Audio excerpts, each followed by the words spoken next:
suck!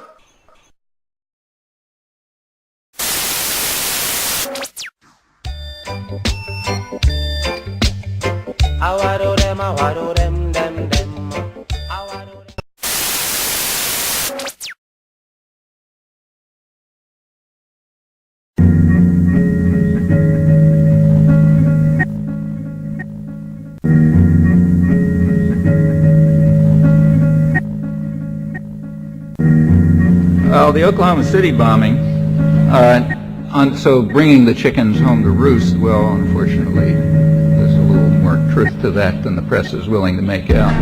It turned out in this case, you remember at the beginning they were looking for some Middle East connection, and they would have bombed anybody in sight if they found it. They'll let right off. It didn't work, so they stuck with the angry white men. And the source of that is quite real. They have every reason to be angry. A lot to be angry about. I'm assuming that the current stories are correct. The sectors from which this is coming, there's plenty to be mad at.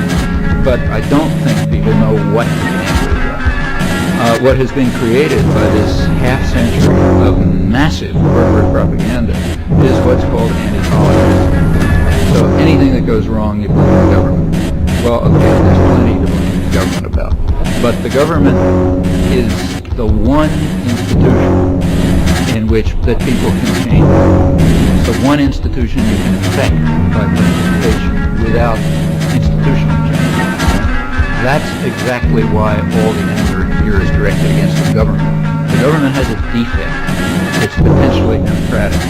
Corporations have no defect. They're pure tyranny. So therefore you want to keep corporations invisible and focus all anger on the government. So you don't like something, your wages are going down, blame the government. Not blame the guys in the Fortune 500 because you don't read the Fortune 500 thing. You just read what they tell you in the newspaper. You don't read about the dazzling profits and stupendous gifts and wages going down and so on. All you know is that the bad government's doing something. Of course, get mad at the government. As I say, there's plenty to be mad about the government, but the government is exactly what Dewey described it as. It's the shadow cast by business over society. You want to change something, change the substance, not the shadow. And everyone contributes, including the Democrats, deeply committed to it. You take a look at the Clinton campaign literature.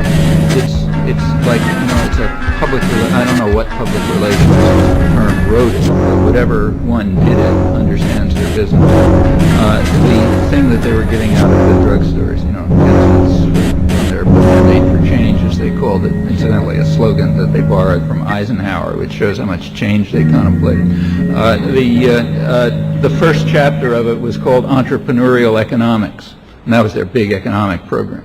I explained how we're not old-fashioned liberals, who believe in entitlements and getting children food to eat and that sort of thing. We're interested in entrepreneurial economics, and then they go on to describe it. And it's read it carefully. Very interesting to see how the mind of the commissar works, the really skilled propagandists, guys who get trained in the good universities. The way it works is like this. Entrepreneurial economics involves workers and their firms.